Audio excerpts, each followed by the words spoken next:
Gently begin to return your awareness to mind and body, but remain in a contemplative, meditative state, beginning to integrate this experience.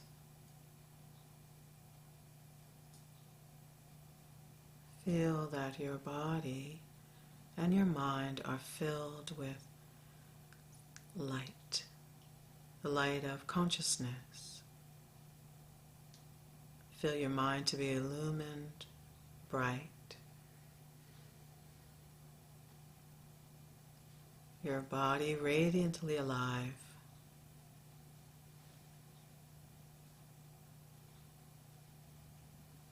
And feel that you can drop an anchor into the center of your very being that will help you to remain in awareness of this consciousness right here that is your essence.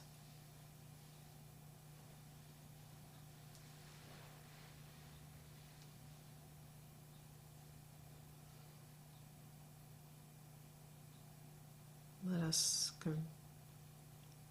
connect with our compassionate heart.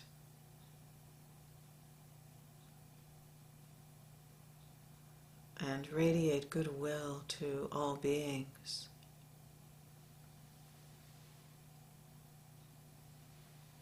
Sharing this peace with them. Seeing all people radiant with their essence of being.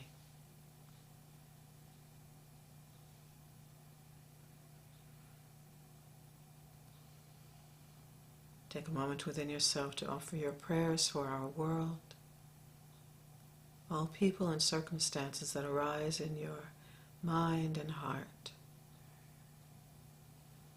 And let's chant Om and send this healing vibration to all points in the universe.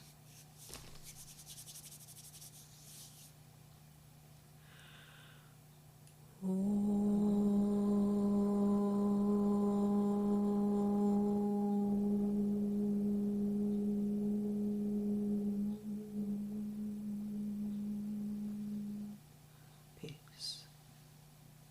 May our thoughts be aligned with Dharma. May our speech be aligned with Dharma. May our heart and our actions be aligned with Dharma. And so it is. Om Shanti. Peace. Amen.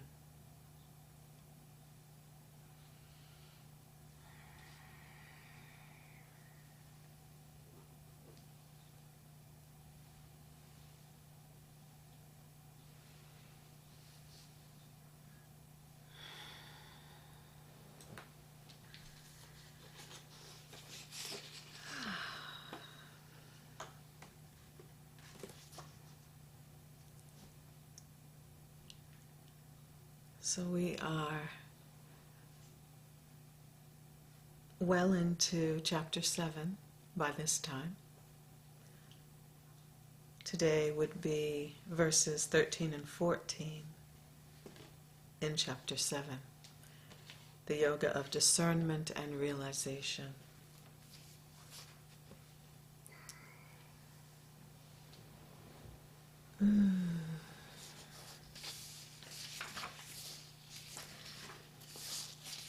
This chapter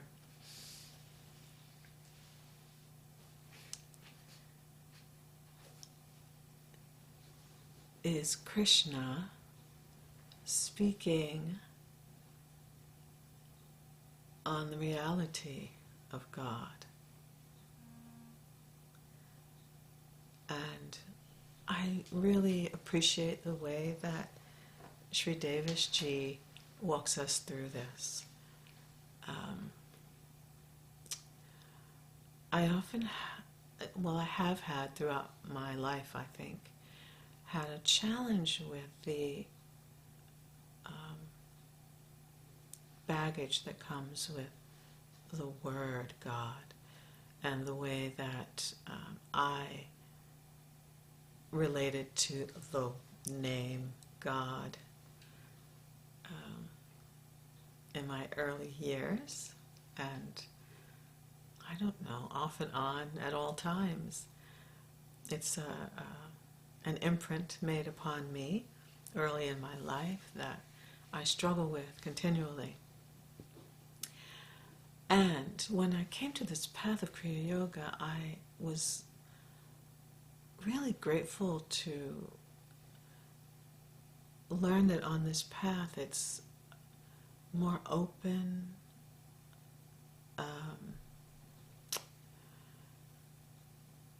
a more expansive view of that ultimate reality that many call God,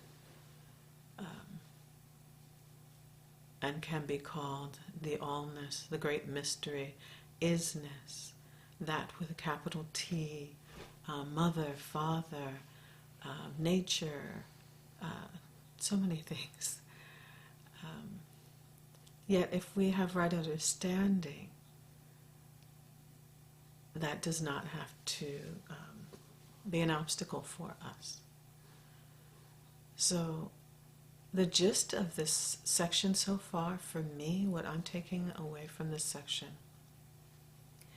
is what Roy Eugene Davis has always told us, that through our own self-realization and direct experience of truth with a capital T as it is, we come to know ultimate reality that is often called God as it is, rather than the ideas we have about what that is, or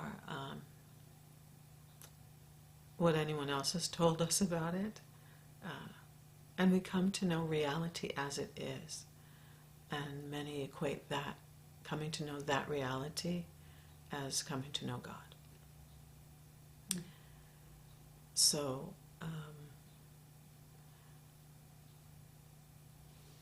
when I first started reading this version of the Bhagavad Gita, shortly after, in 2001, and I made a note in this section for verse 2, which Roy Eugene Davis translates as, "I will explain to you," this is Krishna speaking, "I will explain to you this knowledge along with realization which, when understood, nothing further remains to be known in this world." And I made a note that says, wow, this ends all questioning. Remembrance of and faith in this will be the raft that carries me. And I wrote that surrounding Roy Eugene Davis's commentary that says, the reality of God, which includes everything, is that which, when known and actually experienced or realized, makes possible knowledge of all else that needs to be known. So long as we are not self and God realized, subtle and fine aspects of life cannot be apprehended. This knowledge, along with realization, cannot be ours, so long as delusions and illusions prevail in the mind and awareness. Our successful endeavors to rid the mind and awareness of restricting influences enables us to experience the truth of ourselves and to know the reality of God. When the mind is illumined by soul light and awareness is clear, innate knowledge of God is spontaneously self-revealed.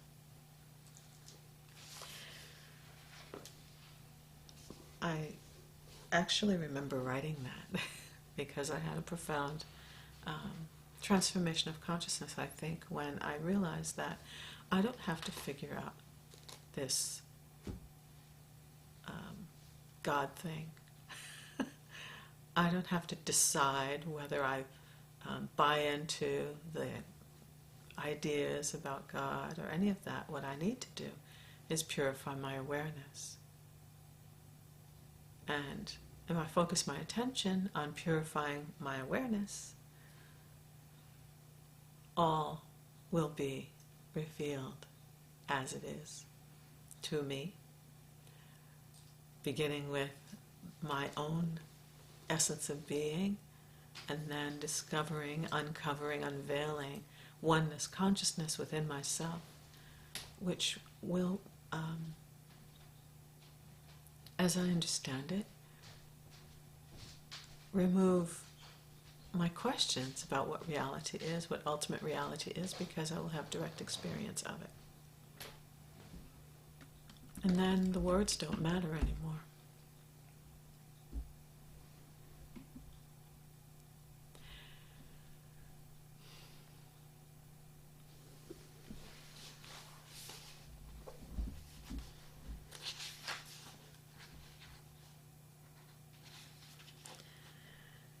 This, you might call it a small section between the first verse and the verse we're up to today,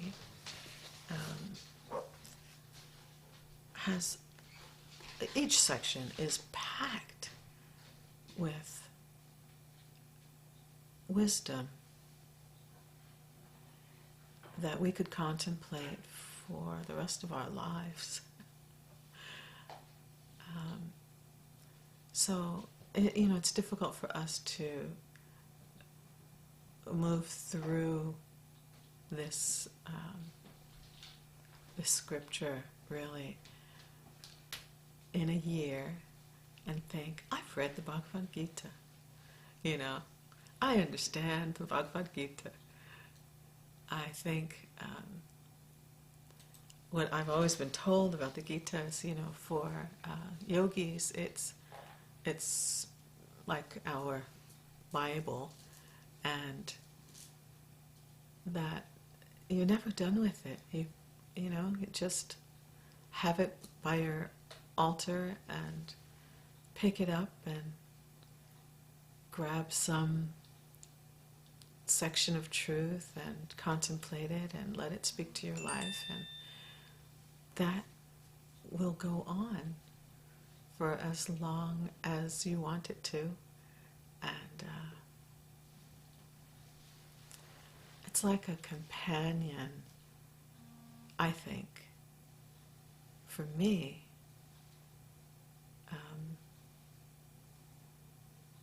And while, often it feels like it's esoteric wisdom and it's, about ultimate reality and things to come as far as our awareness, but often I find it's guidance for today, for what I am working with today. And I'm so appreciative. I'm so grateful that we have it, that it's translated into English, that it's accessible for not a whole lot of money, that we are aware of a master teacher in Roy Eugene Davis and in Yogacharya who can help bring some of these teachings down to earth for us. How fortunate are we? All right, let's look at today's verses. Oh yeah. 13 and 14, correct? Yep, 13. This entire world, deluded by these three states of being, composed of the qualities of nature, does not recognize me because I transcend them and am eternal. Talking about the modes of nature, the gunas. Embodied souls, their awareness clouded by the influences of the actions of the gunas, do not apprehend all-pervading, timeless consciousness which is beyond the gunas. And 14, divine indeed is this illusory universe of mine, the constituents of which are the three qualities of nature and difficult to penetrate, perceive beyond. Only those who take refuge in me alone transcend it.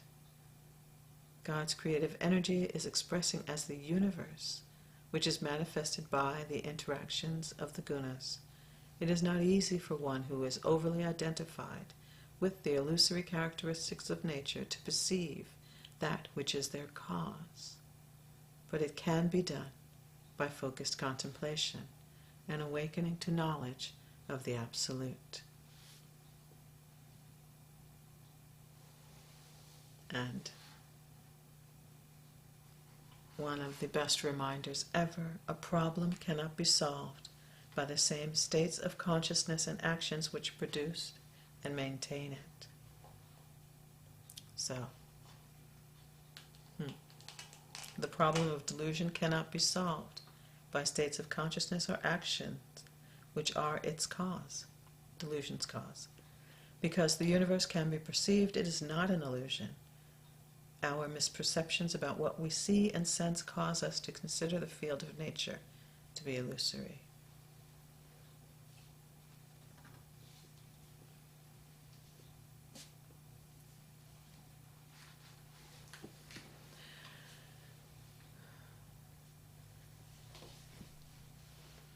So let us take a moment to gather our thoughts, and if you are open and willing to share this morning, I welcome you to do so whenever you're ready.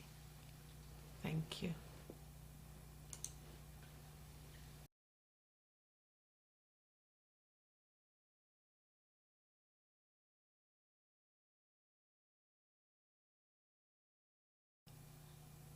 The thing that's so amazing about this path is that the path is offering us the tools, techniques to have that direct experience. That's what the path is showing us how to, unveil the truth from underneath, behind, or covered by the influences of being in this material realm, and how we can just be in awareness of who and what we are, so that we can feel, like truly experience our oneness with that universal consciousness that causes all things to be. And I love also, when I always think about that, about the Creator God, or, the idea of the aspect of Supreme Consciousness that sets universes into motion or into being. And when we ask, why would that happen? Because that's one of the things I struggled with also, is like, what is this whole creation thing, and why is this even happening? Why are we even here? And Roy Eugene Davis says, because that's what it does. There's no why. It's just what consciousness does. It moves out and moves back. It expresses and then goes back within itself. And we're part of that expression. And one day we will, as it is said in the yoga teachings, we will return to our origin. And I've had as the Brits say, had my knickers in a twist, in my past about God and, blah, blah, blah. And how freeing it is for me to not feel like I have to spend too much of my precious intellect on that, because what I'm doing in my practice is opening to the realization of that. And I have faith in that. I truly do, because of my experiences in meditation, and I can witness my consciousness being expanded over time in the increments that, correlate with my intention, So, the key is practice, and you will see.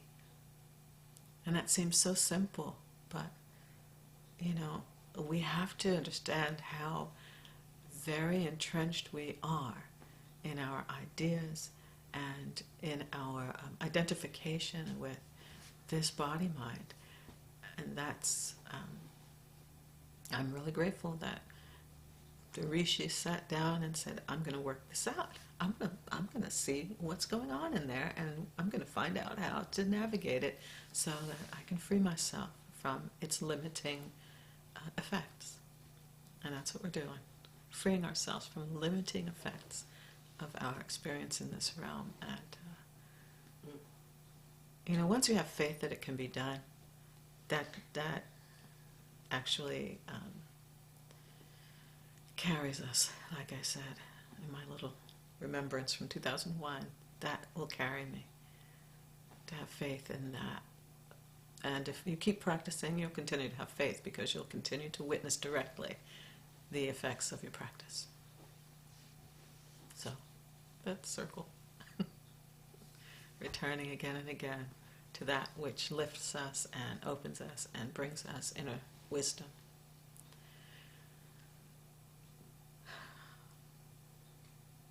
Sometimes when we're studying, at least when I'm studying, I feel like I'm like walking in wet sand on the beach, trying to get it. What are these words saying? And often if I just sit, close my eyes, and go back to my experience of meditation and contemplation and the truth of my being, you just take a moment away from the reading. Read it, then contemplate it, rather than use my mind to try to understand it. I have much greater success at penetrating the study. So that's it from me. Anything more from you?